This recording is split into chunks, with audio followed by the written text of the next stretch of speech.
నిజామాబాద్ నుండి హైదరాబాద్ వరకు వేలాది మందితో పాదయాత్ర చేస్తాం. బహుజన కమ్యూనిస్టు పార్టీ రాష్ట్ర అధ్యక్షులు దండి వెంకట, తెలంగాణ బహుళజన బీడీ కార్మిక సంఘం BLTU రాష్ట్ర అధ్యక్షులు ఎస్ సిద్దిరాములు, తెలంగాణ రాష్ట్రంలో 10 లక్షల మంది బీడీ కార్మికులకు 4016 రూపాయల జీవన భృతి చెల్లించామని బహుజన లెఫ్ట్ పార్టీ BLP రాష్ట్ర అధ్యక్షులు దండి వెంకట, తెలంగాణ బహుళజన బీడీ కార్మిక సంఘం BLTU రాష్ట్ర అధ్యక్షులు ఎస్ సిద్దిరాములు డిమాండ్ చేశారు. నిజామాబాద్ జిల్లాలో పాల్గొన్న అసెంబ్లీ నియోజకవర్గంలో ఎన్నికల ప్రచారంలో కేసీఆర్ గారు ప్రకటించడం జరిగింది. ఆయన ఏదో బీడీ కార్మికుల మీద ప్రేమతో కాదు, బీడీ కార్మికుల ఓట్లు పడాలి అంటే 1000 రూపాయల జీవనభృతి ఇస్తా అంటే వేస్తారని నమ్మకంతో 1000 రూపాయల జీవనభృతి ఇచ్చాడు. మరి ఇచ్చిన మాట నిలబెట్టుకోకపోతే 1 సంవత్సరం వరకు ఆగి మనం 2014 డిసెంబర్ నవంబర్ నెలలో పెద్ద ఎత్తున ఆందోళన చేయడం జరిగినది.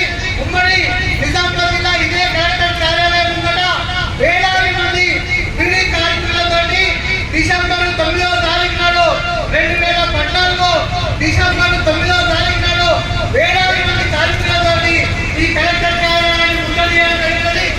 అప్పటికి తీరాకపోతే ఇక్కడ బిడ్డ కవిత మరి ఎంపీ కవిత ఎన్నికల ముట్టడి చేయడం జరిగినది. ఎమ్మెల్యేల ఇళ్ల ముందు ముట్టడి చేయడం జరిగినది. మరి పోచారం శ్రీనివాస్ రెడ్డి హైదరాబాద్ పోతుండగా నగర్లో 2 గంటల సేపు అడ్డుకొని ఎన్నో నిలబెట్టిన తర్వాత మేము కేసీఆర్ తోని మెప్పించి ఒప్పించి 1000 రూపాయల జీవనభృతి వచ్చే విధంగా చూస్తామని చెప్పిన తర్వాత 1000 రూపాయల జీవనభృతి అనేది 2015 మార్చి 1వ తారీఖు నాడు ప్రారంభమైంది. మరి అందరికీ ఆనాడు ఇవ్వాలంటే 7,20,000 మంది PF కార్మికులు అంటే తలా 1000 రూపాయలు అంటే మరి 7,720 కోట్ల బడ్జెట్ కేటాయించాలా? 720 కోట్ల బడ్జెట్ కేటాయించకుండా 300 కోట్లు కేటాయించి చాట్లతోడు వచ్చి కొట్టడ పెట్టిండు. ఏం కొట్టడ పెట్టిండు? తొలిలు పెట్టిండు.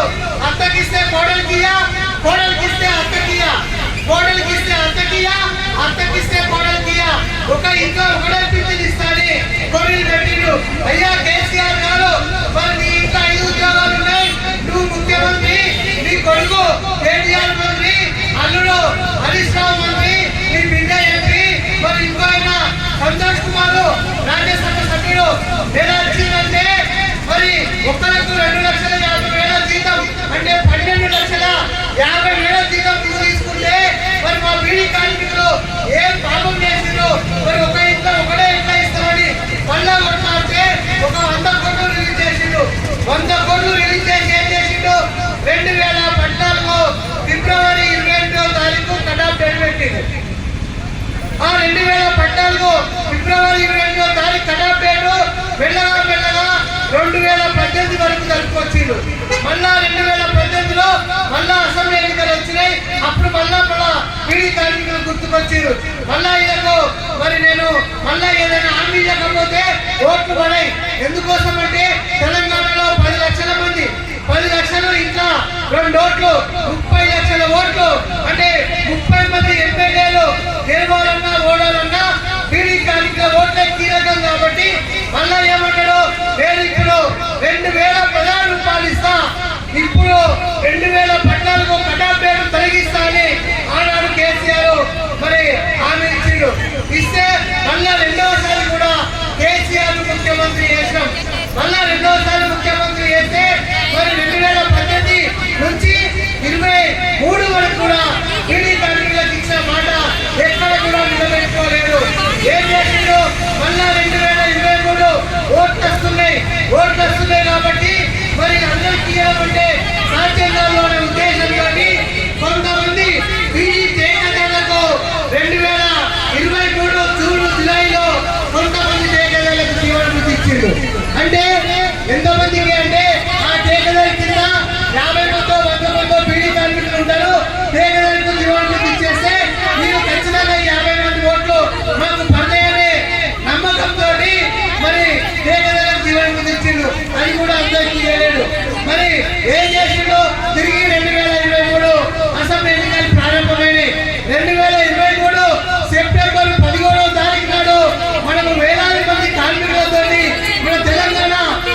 4,016 రూపాయల జీవనభృతి ఇస్తానని 2023 అసెంబ్లీ ఎన్నికల సందర్భంగా రేవంత్ రెడ్డి గారు మరి ఎన్నికల సందర్భంగా ఓట్లు వేసుకొని పోయిండు.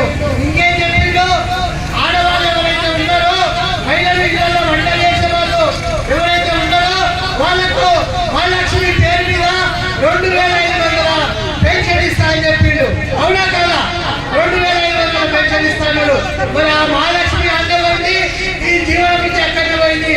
అయ్యా రేవంత్ రెడ్డి గారు, అయ్యా అసెంబ్లీలో గెలిచినటువంటి ఎమ్మెల్యేలు, ఈ నిజామాబాద్లో గెలిచినటువంటి బీజేపీ ఎమ్మెల్యే, ఆర్మూర్లో గెలిచిన BJP MLA, Nizamabad MP Arvind గాని ఇవాళ తెలంగాణ రాష్ట్రంలో ఎంపీలు ఎమ్మెల్యేలు మా ఓట్లతోనే గెలిచారు. అంటే ఓడెక్కినాక ఓడమల్లన్నా, ఓడెక్కిన తర్వాత ఓడిమల్లన్న చందంగా ఏ ఎమ్మెల్యే గాని ఏ ఎంపీ గాని ఇచ్చిన వాగ్దానము బీడీ కార్మికులకు అమలు చేయాలా అని సోయి ఎక్కడ పోయింది అని ఈ సందర్భంగా అడుగుతున్నా. ఎందుకంటే ఇవాళ బీడీ పరిశ్రమ ఇవాళ నెలలో 20 రోజులు నడవడం లేదు, నెలలో 5 రోజులు 10 రోజులు నడుస్తున్నాయి. మరి నడవడం అనేది ఇవాళ చాలా ఇబ్బందిగా ఉన్నది. మన ఓట్లేసి గెలిపించినటువంటి ఎంపీలు, మంత్రులు, ఇవాళ ప్రభుత్వాలే ఇవాళ బీడీ పరిశ్రమ మీద 1,000,000 ఆంక్షలు పెట్టి బీల్ మీద లేని ఆంక్షలు, బ్రాండ్ మీద, విస్కీ మీద, కళ్ళు మీద లేని ఆంక్షలు ప్రతి ఏ సమస్య పరిష్కారమై వస్తుందో, ఏ చిన్న సౌకర్యం వస్తుందో అదంతా కూడా ఎర్రజెండా పార్టీలు కొట్లాడి ఒక 30 ఏళ్ళ కిందట సిద్ధిరాములు నేను అంటే దాదాపు మాకు ఇప్పుడు ఒక 50 ఏళ్ళు వస్తే ఒక 30 ఏళ్ళ కిందట అంటే మేము ఒక 20 ఏళ్ళ వయసులో ఉన్నప్పుడు విద్యార్థి సంఘంగా రైతు కూలీ సంఘంగా ఉన్నప్పుడు మనకు ఒక సిరిసిల్లలో ఒక ఎమ్మెల్యే ఉండే ఎంపీ కృష్ణయ్య, సిపిఎంఎల్ జనశక్తి పార్టీగా మేము ఒక నక్సలైట్ పార్టీగా ఉన్నప్పుడు ఈ రాష్ట్రంలో బీడీ కార్మికుల కోసము ఇంకొక ఆయన ఎమ్మెల్యే ఇల్లెత్తు నర్సయ్య, గుమ్మడి నర్సయ్య. ఈ రాష్ట్రంలో బీడీ కార్మికులకి ఏవైనా హక్కులు వచ్చినాయంటే ఈ ఇద్దరు కలిసి కొట్లాడితేనే వచ్చినాయి.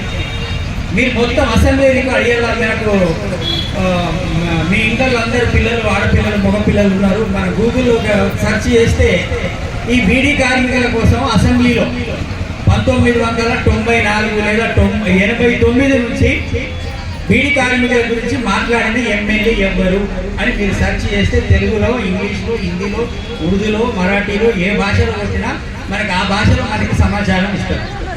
లేదా ఈ మధ్యలో మనకు ఆర్టిఫిషియల్ ఇంటెలిజెన్స్ వచ్చి ఏదైనా అందిస్తారు. ఎన్వి కృష్ణయ్య మూలంగానే ఇవాళ ఆ రోజు వచ్చింది.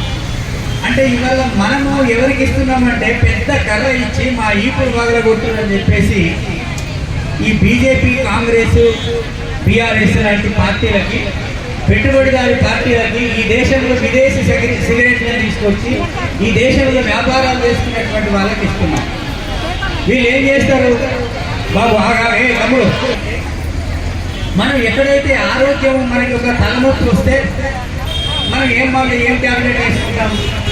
డాక్టర్ దగ్గరికి పోయి డాక్టరు మనకి మొత్తం పరీక్షలు చేసిన తర్వాత ఈ తలనొప్పికి లేదా కడుపు నొప్పికి ఏ మందు, ఏ ట్యాబ్లెట్ ఇస్తే తగ్గిపోతుందో ఆ ట్యాబ్లెట్ వేసుకుంటేనే తగ్గిపోతుంది.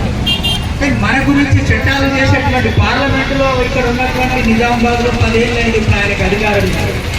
పక్క జిల్లాలో కరీంనగర్లో కానీ, మేలక్లో కానీ ఈ మధ్యలో ఆయన గెలిచిన అంతకుముందు ఎమ్మెల్యే వీళ్ళు పార్లమెంట్లో ఉంటున్నారు. ఏ ఒక్క రోజు కూడా ఉత్తర తెలంగాణ నుంచి మీరందరూ గుర్తుపెట్టుకోవాలమ్మా, ఉత్తర తెలంగాణలో బీడీ కార్మికుల గురించి ఏ ఒక్క ఎంపీ, ఒకే ఒక ఎంపీ గతంలో అంటే పార్టీ వేరే నిజం మాట్లాడుకోవాలి. కేశపల్లి గంగారెడ్డి అని ఒక ఎంపీ మనకి నిజామాబాద్లో ఉండే ఇవాళ పిఎఫ్ ఆఫీసు, ఈఎస్ఐ హాస్పిటల్, ఆయన పోరాటం పార్లమెంట్లో పెద్దగా మాటగారి కాదు, పెద్దగా మాట్లాడినోడు కాదు, పెద్దగా చదువుకున్నోడు కాదు, పెద్ద ఉపన్యాసం ఇచ్చేవాడు. కానీ ఆయన మాత్రమే తీసుకొచ్చిందని ఆయన చనిపోయిన తర్వాత కూడా మనం ఆయన గుర్తు చేసుకుంటున్నాం. ఎందుకు ఎందుకు కృష్ణాయన ఎందుకు గుర్తు చేసుకుంటాం? ఆయన చనిపోయినాడు, ఈయన ఎందుకు గుర్తు చేసుకుంటున్నాం? ఈయన చనిపోయినా వాళ్ళు చేసిన సేవలు ఈ రోజు కూడా మనకి గుర్తులో ఉన్నాయి అని చెప్పేసి ఇవాళ వాళ్ళు కొట్లాడి తీసుకొచ్చినటువంటి ఈఎస్ఐ హాస్పిటల్ని హైదరాబాద్ కనీసం ఒకరు అడుగునట్లు లేడు. ఎక్కడ అడ్డుకోవాలో మనం అడ్డుకుంటే ఇప్పుడు చూడండి ధర్నా పెట్టి ఇంతమంది పోలీసులు వచ్చారు. మనం అడ్డుకుంటామంటే మన నాయకులందరూ తీసుకుపోయి జైల్లో పెడతారు. సామాన్లన్నీ హైదరాబాద్ వెళ్ళిపోయినాయి. అయితే ఇవాళ అసెంబ్లీలో బీడీ కార్మికులకి పెన్షన్ ఇవ్వండి అని ఎవరు అడగట్లేదు. ఎందుకు అడగట్లేదు అంటే డబ్బులు లేవు అంటారు. ఎందుకు డబ్బులు లేవు? ఇవాళ మనకి 119 మంది ఎమ్మెల్యేలు ఉన్నారు, ఇక్కడ నుంచి 16 మంది ఎంపీలు ఉన్నారు, తర్వాత రాజ్యసభ సభ్యులు, తర్వాత ఎమ్మెల్సీలు, వీళ్ళందరూ కలిసి ఒక 200 మంది జమ అవుతారు. వీళ్ళందరికీ 2,50,000 రూపాయల జీతం ఇస్తారమ్మా. 2,50,000 జీతం తీసుకుంటారు. వీళ్ళకి ఒక 50-55 లక్షల రూపాయల ఇన్నోవా కార్లు వడ్డీ లేకుండా ఇస్తారు. వీళ్ళకి రవాణా ఛార్జ్ ఉచితమే, వీళ్ళకి సెల్ ఫోన్ ఉచితమే, వీళ్ళ వెనక 2-3 బాడీ గార్డు ఉచితమే. ఇక వీళ్ళకి వేస్తే టేబుల్ కింద అయితే మామూలు ఉండదు. 1 కోటి రూపాయలు ఇట్లాంటి గోడలు కట్టినట్టు ఇట్లాంటి రాళ్ళ గోడలు, ఈ రాళ్ళ గోడలు కడితే 1 కోటి రూపాయల గోడ కడితే 1 కోటి రూపాయలలో 20 లక్షల కాంట్రాక్టర్ ముందే ఊహించేయాలి. ఇక మీ చూడు లెక్క వీళ్ళకి ఒక్కొక్క నియోజకవర్గాల్లో 100 కోట్ల పని జరిగింది అనుకోండి, ఇక 120 వేలు అని లెక్కేసుకోండి. వాళ్ళు ఒక్కసారి ఎమ్మెల్యే అయితే మనమడు మునిమనుముడు నేను డబ్బులు సంపాదిస్తాను. అయినా వాళ్ళ జీతాలు ఎందుకు? ఇవాళ మన మాజీలు అయిపోయినటువంటి ఎమ్మెల్యేలకు ఎంత వస్తుంది? 50,000 రూపాయలు పెన్షన్ వస్తుంది.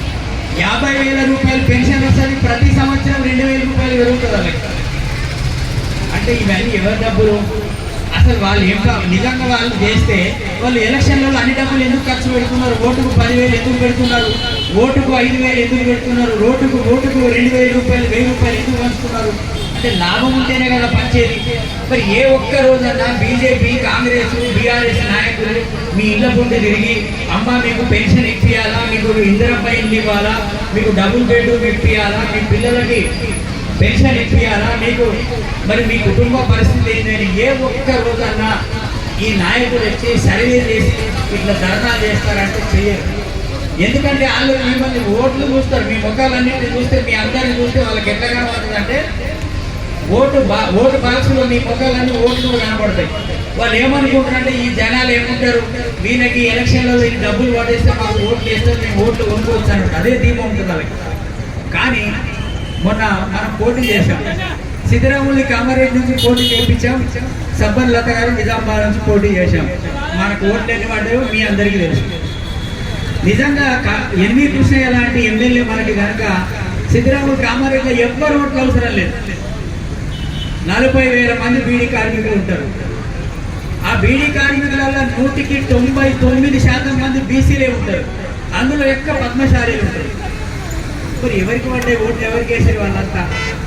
ఇవాళ ఈ తెలంగాణ సమాజంలో 100 మంది ఉంటే 100 మందిలా 65 మంది మా బీసీలు ఉంటారు, 20 మంది ఎస్సీలు ఉంటారు.